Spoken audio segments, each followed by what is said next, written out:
Good morning, everyone. This is Rose Jeffrey, the Corporate Secretary of Harlem Community Development Corporation.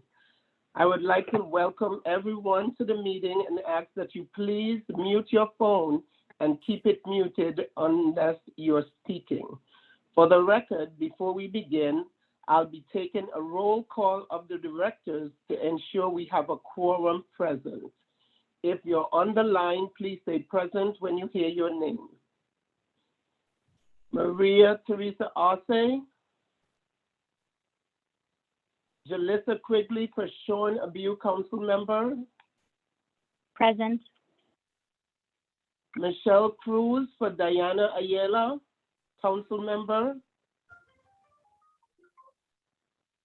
William Allen for Senator Cordell Clare. Present. Lamond Mays for Assembly Member Inez Dickens. Present. Holly Drakeford. Present. Shauna Marks for Congress Member Adriana Espayat. Present. Frida Foster. Present. Yolanda Ford for Superintendent of Department of Financial Services. Present. Athena Moore for Mark Levine, Borough President.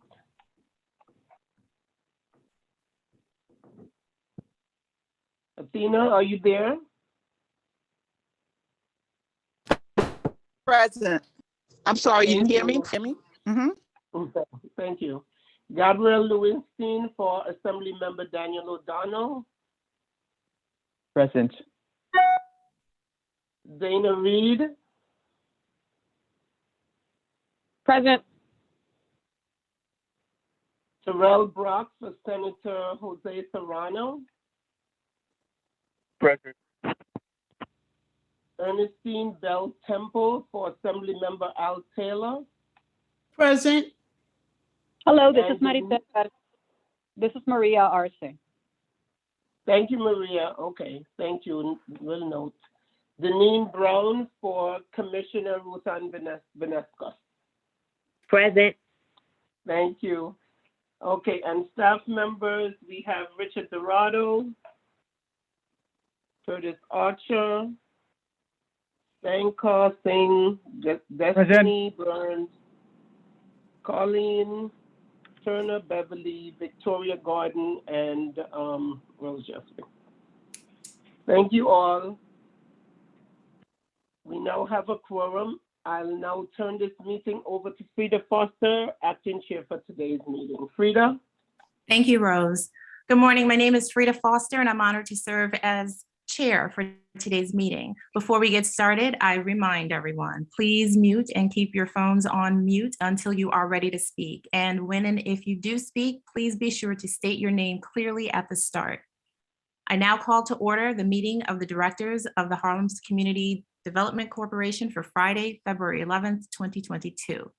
Due to the ongoing public health concern and in accordance with recently passed legislation, this meeting will be conducted by teleconference. The public was given the opportunity to comment on today's agenda item by submitting their written comments by 5:30 p.m. yesterday, February 10th, 2020, to hcdcboard@esd.ny.gov. No comments were received from the public. The directors have received the written materials in advance of today's meeting, and they are free to ask questions at any time during the presentations. Before we begin with the substantive portion of the meeting, I would like to ask the directors whether anyone has any potential conflict of interest with respect to the agenda item. If so, I would ask that you please make an appropriate disclosure on the record at this time so we can be sure that you recuse yourself from any discussion or vote regarding the item. Are there any recusals or conflicts of interest?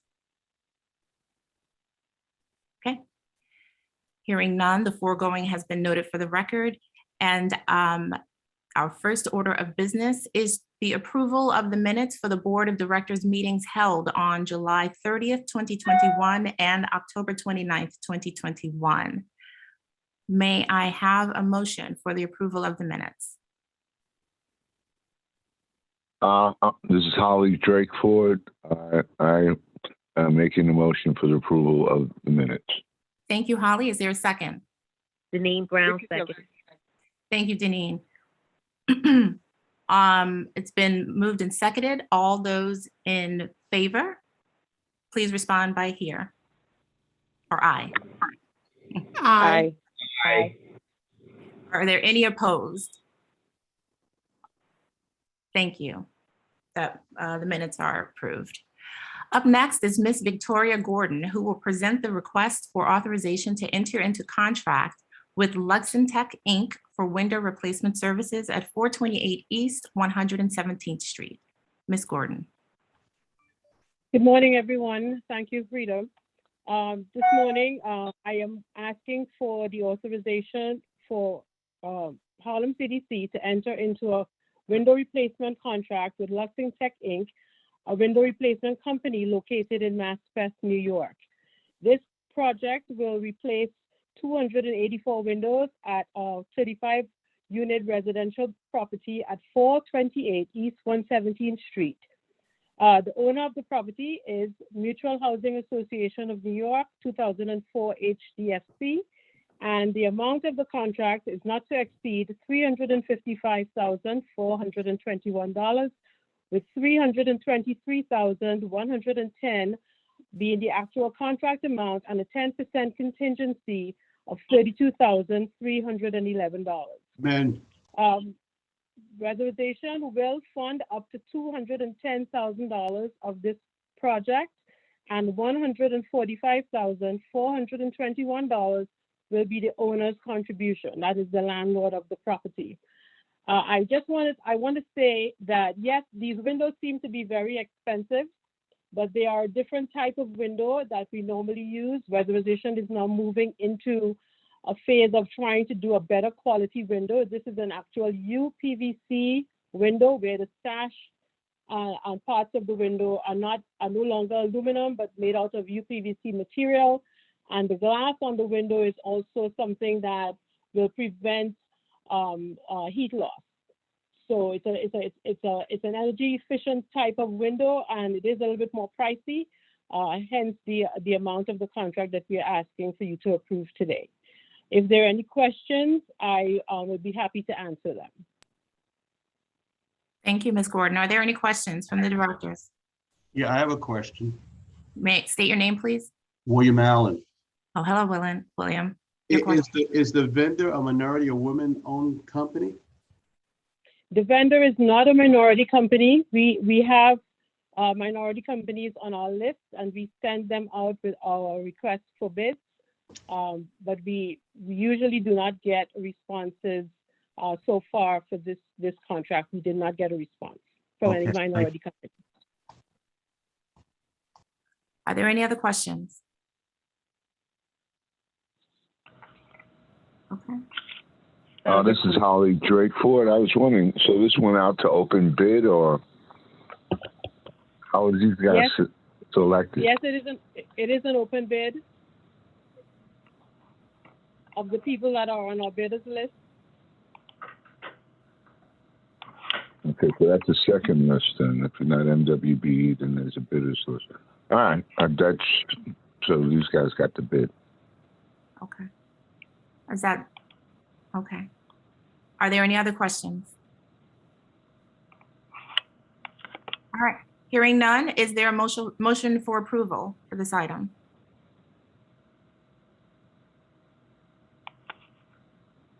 Holly Drake said I'll put a motion to approve this item.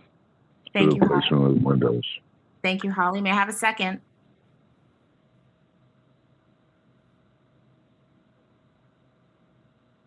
Deneen Brown, second. Thank you. All those in favor? Say aye. Aye. All those opposed? That passes. Thank you. Now, Ms. Gordon will present the request for authorization to enter into contract with Luxentech Inc. for window replacement services at 222-238 East 119th Street. Ms. Gordon. Thank you, Frida. So this is the second contract for this particular vendor. Again, Luxon Tech, located in Maspeth, New York. We will be replacing 448 windows at 222-238 East 119th Street. It is the same vendor and the same landlord. The contract is going to be $558,536, which includes the contract amount of $507,760 and a 10% contingency of $50,776.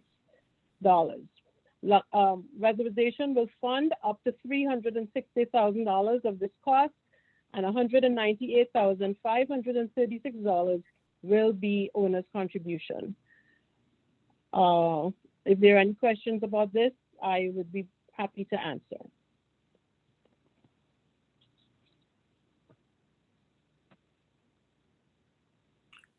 Any questions going once? Any questions going twice? All right, hearing none. May I have an approval, a motion for approval for this item?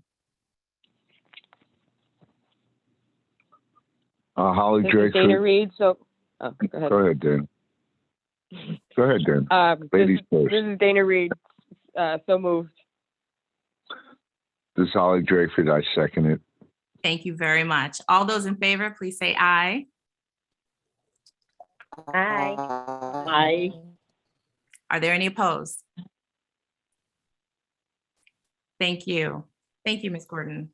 Now for informational next up on the agenda for informational purposes only, we have Ms. Destiny Burns, who will present an update for the Victoria Theater project. There is no vote on this item. This is for information only. Ms. Destiny. Good morning. Thank you, everyone. I wanted to welcome all the new directors and designees. And I will begin with a brief overview of the project for those who weren't with us over the last year or so. And I'll give a history of the lease and finish with the current project status. ATDC signed a 5-year lease with the developer 233 Danforth in the summer of 2015, and the project began construction in the fall. The project's goal is to transform the long vacant Victoria Theater into a 385,000 square foot, 27-story mixed-use development that will restore the facade and lobby of the landmark theater in accordance with SHPO guidelines. The project includes the construction of a full-service hotel with 200 rooms and entertainment space, approximately 200 residential units, half of which are designated for low and moderate income families, approximately 25,000 square feet of retail space, and approximately 25,000 square feet of theater and art space, which is our cultural unit, which consists of a 99 and 199 seat theater to be operated and managed by Apollo Theater Foundation, which was designated by this board in 2015 as well. The original lease required that the project be substantially complete by August 4th of 2020. At the request of the developer, the directors have authorized 4 lease amendments, 3 of which have been executed. The first authorization was on August 5th of 2020, was for an amendment that extended the lease expiration date to August 30th, 2021, and provided financial relief from some of the developer's financial obligations under the original lease, as well as authorization to place the residential portions of the project in service prior to the completion of the entire project. The second authorization was on April 30th, 2021. It was an amendment that extended the lease expiration date to October 31, 2021. The third authorization was on July 30th, 2021. It was for a possible 2-part extension of the lease for up to 15 months from the closing date of the project, refinancing with the proposed lender, Ladder Capital, that would provide the capital necessary to complete the project. A lease amendment was not executed because the refinancing didn't occur and the developer engaged another lender.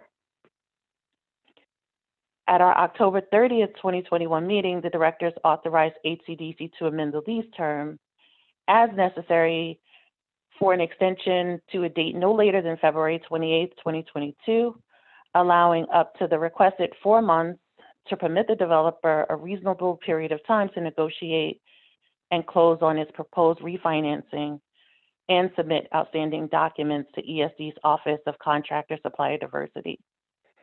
And an additional extension to allow sufficient time to complete construction of the project and meet requirements necessary for HCDC to convey the property. In regards to the refinancing necessary to resume the project, the developer is in the late stage negotiations with the new lender and expected to close by the end of this month. The developer has met with ESD's Office of Contractor Supplier Diversity to finalize its plan to satisfy MWBE requirements. Construction is largely unchanged since our last meeting. The facade and restoration of the marquee and lobby are substantially complete. The residential component of the project is complete. The affordable lottery wrapped up last month. Those tenants are expected to move into the building next month. The market rate leasing process is still ongoing. The retail component is 90% complete. The developer reported signing leases with Princess Jenkins of the Brownstone Boutique, Sushi Inaway, a Michelin-rated restaurant, and J.T. Thompson for a hip-hop museum on the second floor. They're still in negotiations with Harlem-based businesses, including the daycare, a high-end men's grooming spa, and an operator for the rooftop dining facility. The hotel is 80% complete. When it's fully staffed, is expected to provide 58 full-time hotel jobs to Upper Manhattan residents through a training initiative sponsored by the Upper Manhattan Empowerment Zone in partnership with the development team, SUNY Manhattan Educational Opportunity Center, and the hotel manager, Real Hospitality Group. The cultural unit is 75% complete. It is scheduled to be turned over to HCDC by the final lease expiration date, and it will be operated by Apollo Theater Foundation and provide lower cost performance and practice space on 125th Street for local arts and cultural organizations. That completes today's update, and we'll provide more information in the coming days. There'll be another update at our next meeting that will be scheduled for the end of next month. Thank you again. Thank you, Ms. Burns. Are there any questions? Oh, that was a great report. This is Deneen Brown. I just wanted to know when are we going to be able to take a visit? So I had a quick conversation with another director about that. So in the coming weeks, I'm gonna have a conversation with the developer so that we could schedule that, since the restrictions for COVID have lessened, and so I'm gonna get that in motion now. Thank you so much. I appreciate it. Great. You're Looking welcome. forward to it. Any other questions? This is Athena. I just wanted if you had any additional information about the market rate leases. You mentioned that the affordable lottery leases wrapped up. What is the next with respect to the market rate leases? So the market rate units they've been leasing since last year. And so I don't know the exact percentage that have already been leased. I just know it's not at 100% yet. I actually went in to do a tour of some of the units and met some of the tenants. So they're somewhat occupied. I could get a number if you want. Thank you. Great. Thank you. And so next week, we'll look forward to hearing more about possibly visiting. That would be wonderful. Thank you, Ms. Burns. Is there any additional business? Okay, there being no further business. Excuse me, this is Dana Reed. Can I make an announcement? It's not necessarily business. Sure. It's about the Africa Center, which is in our neighborhood. It's been a long project. I'd like to have the team come and present an update at a future meeting. But right now, what I want to announce is the opening of their first exhibit, which will open on February 23rd. And the exhibit is in partnership with the Museum of Food and Drink called MoFab. And it is African American Making the Nation's Table, which basically takes visitors on a journey through the diaspora and how important food has been a part of not just the diaspora's culture, but worldwide. And Curtis, if it's okay with you, I'd love to send an invitation for distribution. And like I said, it opens on February 23rd, and it will be open through Juneteenth. Oh, nice. Okay. Yeah. Very Great. nice. Thank you, Dana. Any other announcements? This is Athena again. I know we're moving quickly. With respect, just Athena? go back for a minute with respect to the. Athena? I wanted to just ask. That's going to be conducted. Yeah, can you hear? Just Athena, an update on the. Your sound is distorted. I don't know if we can understand everything that you're trying to say. I'm not sure why. I'm on my cell, but it was a question about the job training to be done. Okay. Are there any further updates on that end? Actually, the training did stall when the construction stalled. So we'll have more information once the project is back up and running, and we have a firm completion date. There were some people who were trained. I want to say there were about 10 people who were trained and got jobs in other hotels because they got the training, but the training stalled when the project stalled, and they're waiting for further information so that it can be scheduled right. Okay, thank you. Okay, great. Thank you. There being no additional business, I will entertain a motion to adjourn. This is Dana Reed. I move to adjourn. Thank you, Dana. Thank you, Holly Denise. Drakeford, I make a second. Thank you very much. All right, all those in favor, please say aye. Aye. Aye. Aye. Aye. Opposed? Any opposed? No. Thank you everyone for your participation in today's meeting. The meeting of the directors of the Harlem Community Development Corporation is adjourned. Have a lovely weekend. Thank you. Happy Bye-bye. Thank Thank you. you. Friday. You too. Good job, Thank Frida. you. Bye-bye. Thank you. Thanks, Frida. Thank you.